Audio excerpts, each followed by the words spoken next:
Fala pessoal, sejam muito bem-vindos mais uma vez aqui, galera, ao nosso canal Mundo Fly X, trazendo mais um corte para vocês aí sobre o Flamengo, mais um corte que nós vamos reagir junto aqui no canal da ESPN Brasil, do Grupo Disney, trazendo as últimas informações e novidades aí do Mengão. Já deixa aquele like, se inscreva, ative o sino e também compartilhe sempre nossos vídeos com seus amigos, galera.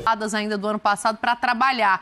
E por isso, Zinho, é que eu entendo os testes do Felipe, né? Como é um jogo amistoso, ele muda ali o esquema tático do Flamengo e em cima dessas faltas, dessas ausências, eu consigo entender uma mudança tão brusca em relação ao que a gente viu encaixar no ano passado, Zinho. O que você achou? Eu não achei bom, não. Achei, assim, bem limitado, né? Pela qualidade que tinha em campo, mesmo sendo um primeiro jogo do Flamengo, o segundo do São Paulo. Mas, assim, na verdade, o time que o Zubeldia coloca de início é diferente daquele começo que ele colocou de início contra o Cruzeiro. A gente viu Lucas e Oscar jogando juntos, né? Isso aí foi legal, foi muito bom, com o Caleri de referência e o Ferreirinha aberto no lado esquerdo.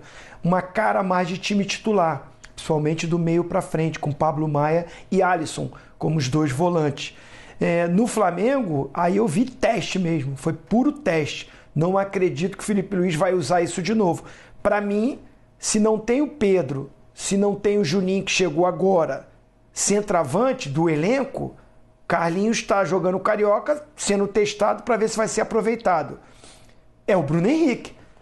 Me surtiu para mim foi um pouco de surpresa ver o Bruno Henrique pelo lado esquerdo aberto, ver o Gerson pelo lado direito, e aí quem jogou de segundo volante ali perto do Eric Pulgar foi o De La Cruz, e o garoto, né, o Matheus Gonçalves, que joga aberto pelo lado direito, ele fazendo esse meia centralizado, né, jogando perto ali do Alcaraz. Os dois, né, revezando ali, mais ou menos 4-2-4, vamos dizer assim.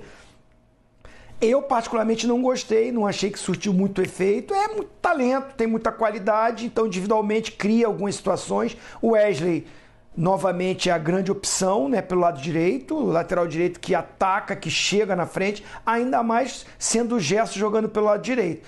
Então, assim, acho que não vai ser repetido isso. Durante a temporada, ver o Alcaraz com o Matheus Gonçalves centralizados ali, revezando quem é o centroavante, ficou mais o Alcaraz, né? E você tendo o Gerson, que é um cara que acho que centralizado vai render mais do que o Matheus Gonçalves.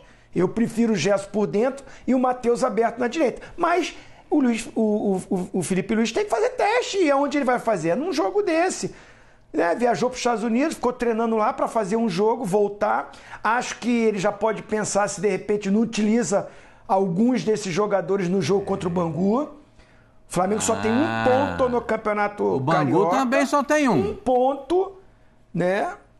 Os dois ali, né? O último com o penúltimo. Você passar mais uma rodada sem pontuar pode fazer, né? Pode causar prejuízo para o futuro. Por mais que o time titular vai voltar e deve emendar resultado, mas a gente já está discutindo isso, né? Vão ter clássicos, vão ter compromissos complicados. Você vê que a programação seria estrear o time principal no Maracanã contra o Volta Redonda, que é um time arrumadinho.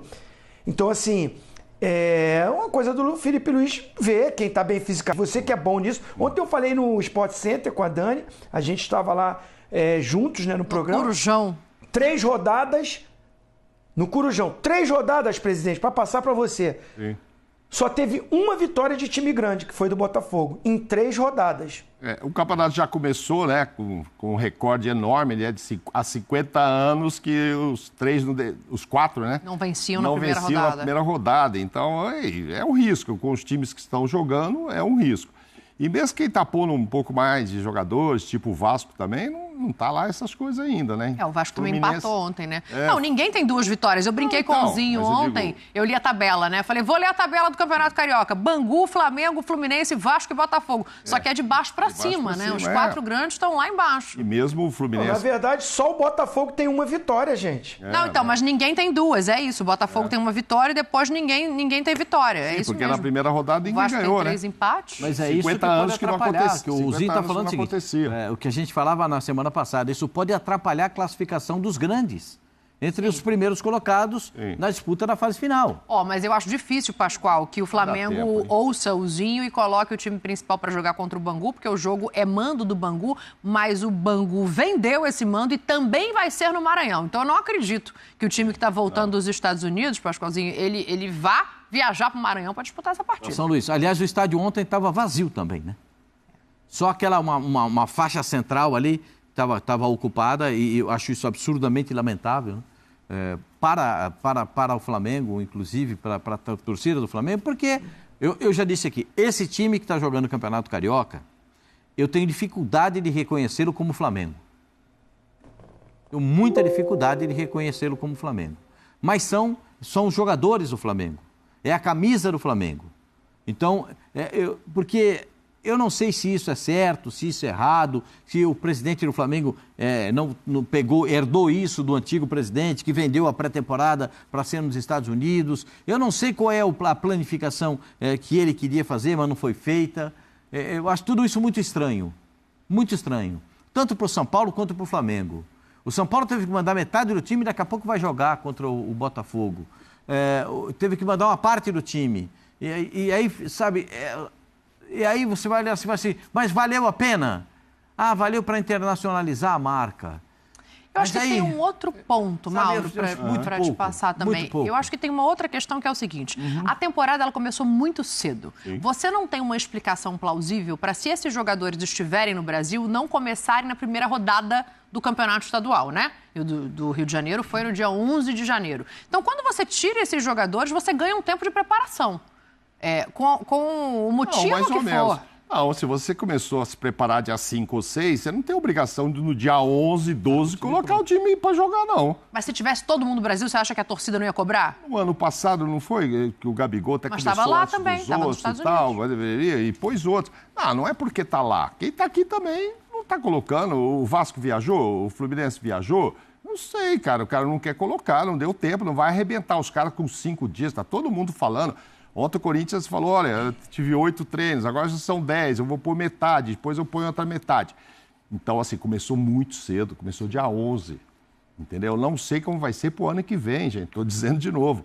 Para todo mundo, não é só pro Botafogo, que começou depois e tal, porque estava lá em Mundial e etc. Para todo mundo, o Campeonato Brasileiro acaba 21 de dezembro. Então, não dá para começar o ano que vem pensando em todo mundo estar de volta. Cadê os 30 dias de férias? Vai ter que fazer um acerto, vai ter que dar. Ou senão os caras vão começar com o time da Copinha, os campeonatos regionais. Com a Copinha rolando, ainda tem isso. Com a Copinha rolando, ainda tem isso, ainda não dá nem para levar. Ontem eu acho que é teste, não dá para exigir nada, ainda ninguém está dando show. É o primeiro jogo, mesmo o São Paulo fazendo o segundo. O São Paulo mandou, no primeiro jogo, o São Paulo trocou todo mundo.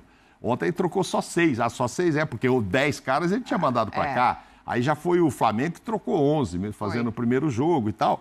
E é isso. Se você fala com os técnicos e ouve os técnicos, eles acham que foi positivo. Como acabei de falar, o Felipe Luiz falou, fiz um teste aqui e tal. Porque o restante ali, ele já sabe mais ou menos. Por exemplo, no São Paulo, a gente teve a primeira vez o Lucas com o Oscar. Eu acho que o Oscar não foi tão bem e não se aproximou muito do Lucas, esperava mais os dois ali. No jogo anterior, que o Lucas jogou um tempo e o Oscar outro, o Oscar jogou melhor, mas muito da ponta esquerda. Sim. Então, ontem ele já estava mais no meio, você fala, bom, agora ele e o Lucas, tá? O Lucas ainda tentou umas arrancadas, acho que ainda foi melhor que ele, mas são coisas para o Zubeldia olhar. Onde é que eu vou pôr o Oscar aqui? Vou deixar ele aberto, né, lá Luciano na esquerda. No banco, né? Luciano. Eu quero falar de São Paulo. Deixa eu só fazer o seguinte, já que você citou os treinadores. Vamos ouvir, porque eu acho importante também a gente entender o que passa na cabeça deles para fazer essas escolhas e, obviamente, acordam com a diretoria como vai ser o início de temporada. Então, tanto o Felipe quanto o Zubeldia, eles tendem a olhar como teste e ver um lado positivo desse amistoso 0-0. Imagino. Esses primeiros 8 dias de treino que a gente teve, ou 8 sessões de treino que a gente teve, obviamente que as pré-temporadas duram mais, não acabou ainda a pré-temporada pra gente. Os jogadores não estão na plena forma física, ainda não estão preparados para jogar 90 minutos, obviamente. Mas foi muito boa. Eu acredito muito que juntar o grupo, fechar eles no lugar mais isolado, criam-se relações novas, relações socioafetivas, dentro do campo eles vão se conhecendo mais e eu estou muito feliz pela oportunidade que a gente teve de vir aqui e usar toda essa estrutura, né, que os Estados Unidos nos proporcionou. A gente pôde fazer esse teste realmente para nos guiar aonde a gente tem que atacar as nossas deficiências e se continuar explorando nossas fortalezas, né? Então, esse é o balanço. Ainda temos aí pelo menos, acho que são 2 semanas até a final. Então, mais a semana que vem ainda para usar como pré-temporada para chegar na final o melhor possível fisicamente. Simples, né? O Arrascaeta não poderia jogar. Não pode jogar. Ele vem de uma cirurgia, ainda está evoluindo e está recuperando sua forma física. Com isso, falta um jogador de ataque no nosso elenco. E aí eu aproveitei para fazer alguns testes. Aproveitei para testar o Alcaraz de atacante, que coisa que ele já fez em outros clubes e não tinha feito comigo. Não, a ver, o mais importante acá... Ozinho, o Mauro já começou a falar um pouquinho aqui de Oscar e Lucas juntos, né, pensando no outro lado, mas eu achei importante a gente entender como é que funcionou a cabeça dos treinadores para essa partida. Quero te ouvir também sobre um pouquinho do São Paulo, todos vocês, claro, mas vou começar aí no camarote, Tetra.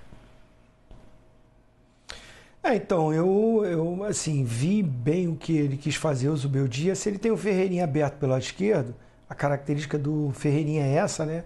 É a velocidade, o drible, 1 contra 1. E o Lucas utiliza mais o lado direito, era normal o Oscar ficar como... Ele fala Oscar, né? Centralizado, ali próximo do Caleri. Mas o que me chamou a atenção é que eu não vi ele muito lá perto do atacante.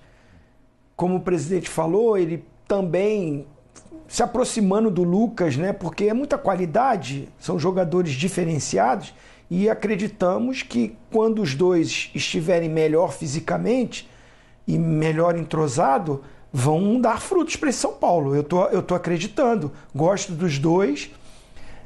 Eu acho que ele vai ter que optar mesmo por um jogador de lado, de velocidade, até porque recompõe. Então pode sobrar para o Luciano, sim. O Luciano até reclamou um pouco disso, mas para um início, né, me parece que ele vai ter que ter um cara da velocidade. Não é a característica do Luciano. E ele vai dar mais ritmo de jogo para o Oscar e para o Lucas juntos.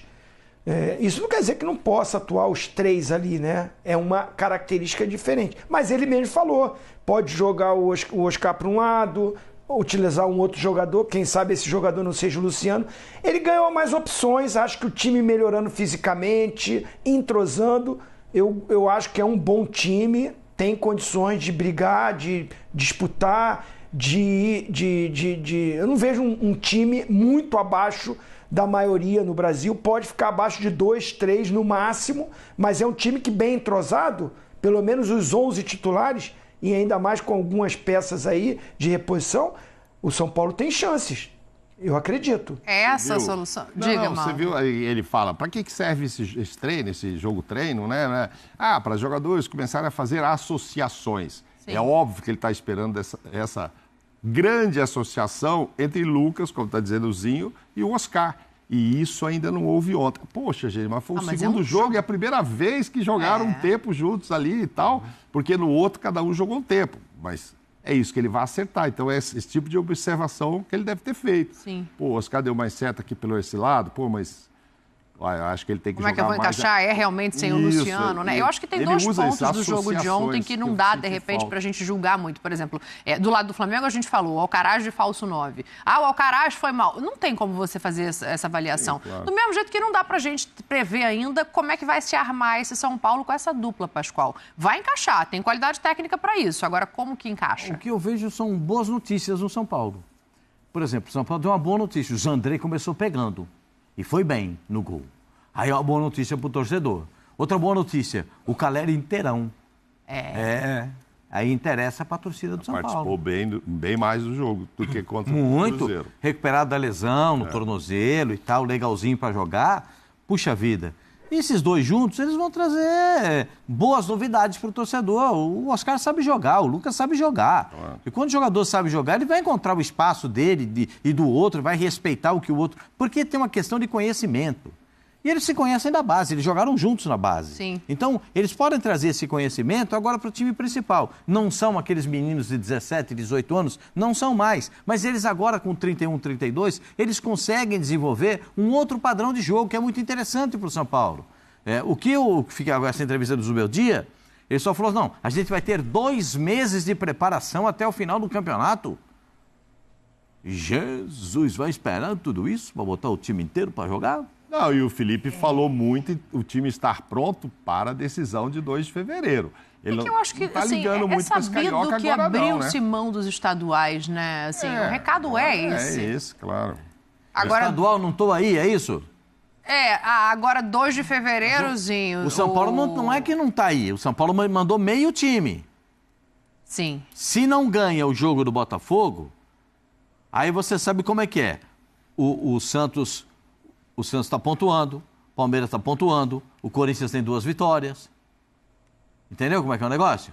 Aí os caras começam a ver, e o São Paulo? Não, você sabe que o que grita na arquibancada bate direto na sala do presidente do São Paulo. Eu já falei isso para vocês aqui. Já. O que grita na arquibancada bate direto. Tem uma ressonância na sala do presidente. Você não imagina como reverbera isso dentro da sala do presidente. Então, se não for bem, os meus dias, 2 meses, não ganha para ver. Eu acho que é muito de como vai ser esse desenho, né, Zinho? Assim, se continuar o Flamengo, porque a gente está falando de Flamengo e São Paulo, com o técnico que não é o Felipe Luiz, comandando o Carioca, sem os jogadores principais, a cobrança é uma. Se o Zubeldia já vai com mais da metade do time, a gente vai falar daqui a pouco ao vivo com o Edu Afonso para ter as informações de Botafogo e São Paulo. Se começa a colocar esse time principal, aí o olhar passa a ser diferente, né, Tetra? Eu vejo no Campeonato Paulista um interesse maior das equipes de maior investimento, dos times grandes. Por mais que segura, poupa 1, poupa 2, poupa 3 ou tira durante o jogo, mas os jogadores principais estão à disposição. Os times de São Paulo, o Palmeiras tá bom, o Estevão jogou, o Richard Rio jogou, o Everton jogou, Marcos Rocha jogou a galera titular e outros que entraram. Você vai pro Corinthians, poupa um aqui no jogo, mas depois entra, joga. A maioria dos times titulares aí, vejo em São Paulo, há uma preparação, há um cuidado, mas o elenco está se preparando e entrando e jogando. No Rio de Janeiro, os 4 grandes abriram mão nesse início. Não, o Flamengo botou o Pablo, que chegou, retornou e está sendo até testado. Carlinhos, Lohan, que teve uma queda de produção no ano passado, e o Flamengo está colocando, porque é moleque, também é jovem. O Vasco também está colocando jogadores que não foram titulares e que estão ganhando novas oportunidades. O Fluminense começou a colocar um ou outro ali, o Manuel jogou mais jogos, o Guga já entrou, enfim... vejo uma atenção maior para a pré-temporada, escolha, planejamento, cada um tem o seu, acho que tem que ser respeitado. Agora, no Rio de Janeiro, acho que pode haver uma dificuldade mais na frente para buscar uma classificação. Os 4 se recuperarem, faltando 5, 6 rodadas, jogando entre si, acho difícil. Acho difícil, pela pontuação que os pequenos estão já atingindo, difícil ficar de fora. Mas são escolhas.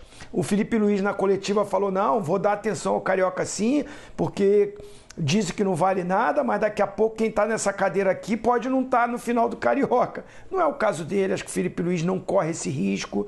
Pelo contrário, apoio total para ele, mas acho que em São Paulo há uma responsabilidade com o campeonato maior, uma intenção de brigar pelo título, pela conquista, ainda encara o Paulistão como um título importante e a rivalidade conta, sim, entre os grandes. Olha o São Paulo, cara, voltou aí 10 jogadores não vai entrar com sub-20, vai entrar com muitos jogadores que estavam jogando ali, que jogaram contra o Cruzeiro. O Cruzeiro chegou e jogou. Chegou aos Estados Unidos e foi pro jogo. Muitos jogadores que estavam na pré-temporada.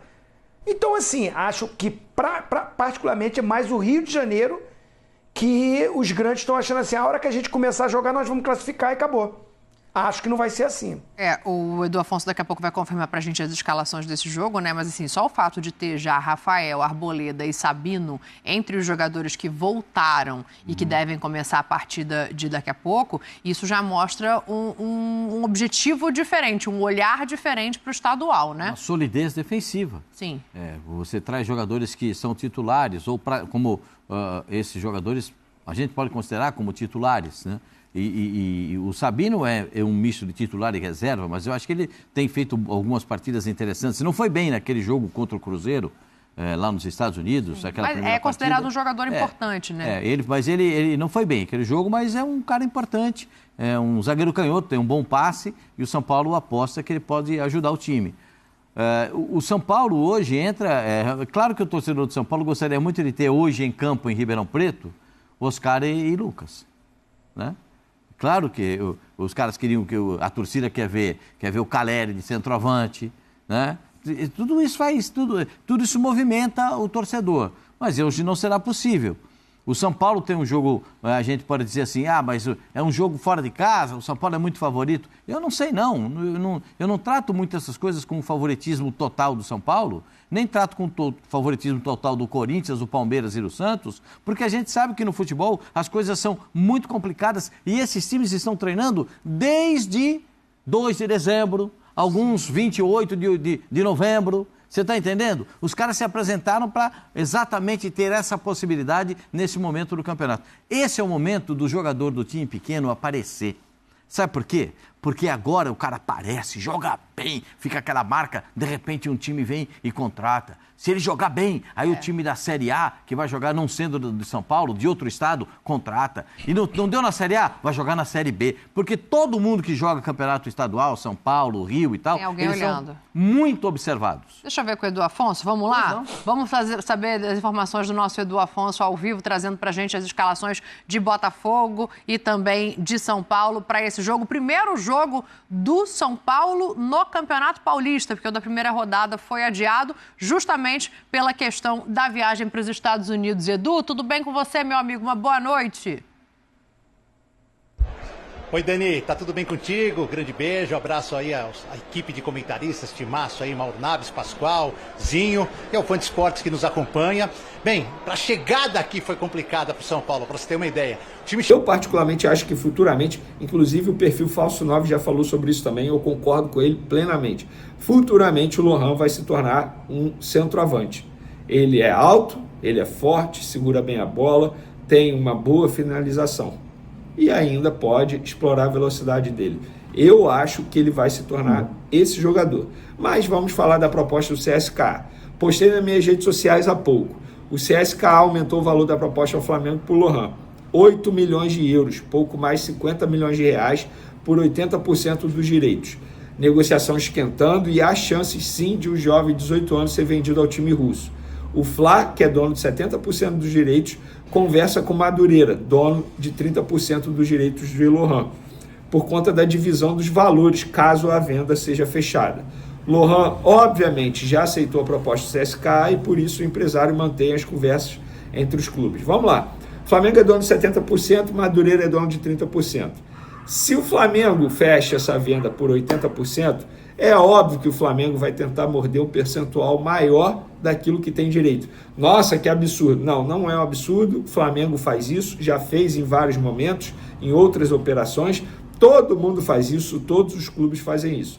Para o Flamengo fazer isso, para o Madureira, qualquer dinheiro que cair vai ser bom.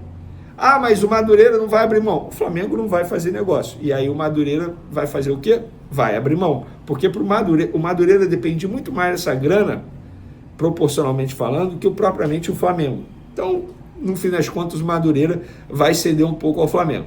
E aí, muita gente me questiona, por que o Flamengo aceita vender o Lohan? Gente, o Flamengo precisa fazer receita com venda de jogadores.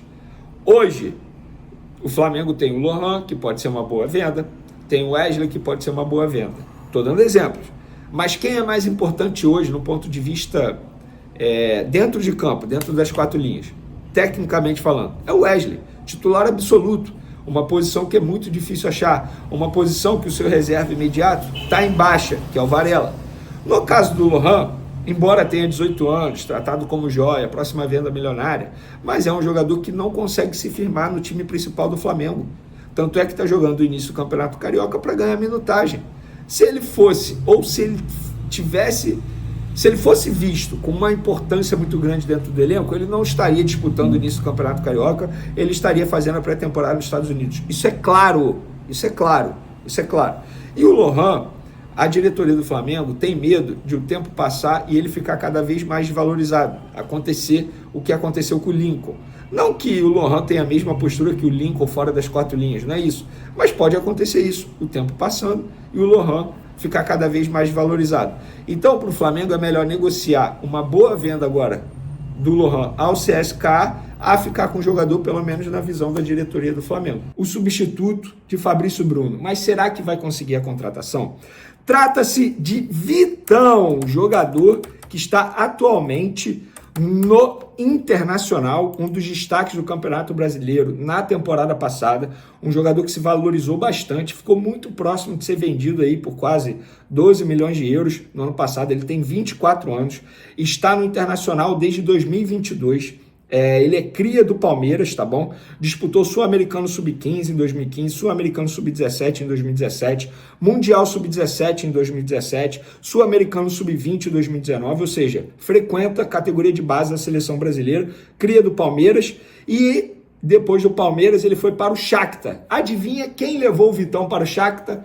Vou dar uma chance para vocês. Pois é, ele mesmo. José Boto, que hoje é dirigente do Flamengo. O José Boto encontrou o Vitão nos tempos de Palmeiras. Inclusive, a pessoa que me passou essa informação no lado do Internacional disse que o José Boto já até ligou para o Vitão para entender a situação dele no Internacional, que o Vitão é como se fosse um filho para ele, para o José Boto, um garoto que o José Boto gosta bastante. Eu, obviamente, tentei ouvir o José Boto, mas em vão. Ele não responde à imprensa de fato. Foi o que ele falou na entrevista coletiva, o cara não responde.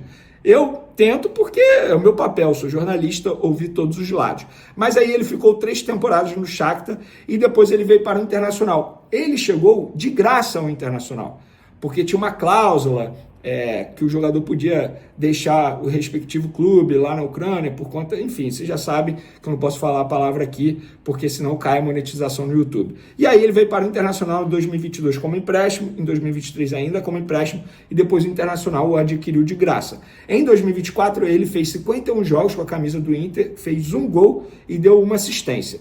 Hoje, estava eu lá na academia, agora há pouco, inclusive, correria danada, recebo uma informação: Vene, apura aí, porque eu fui ao Internacional, isso uma pessoa aleatória da bola, eu fui ao Internacional e me disseram que o Flamengo fez uma proposta pelo Vitão, e eles recusaram.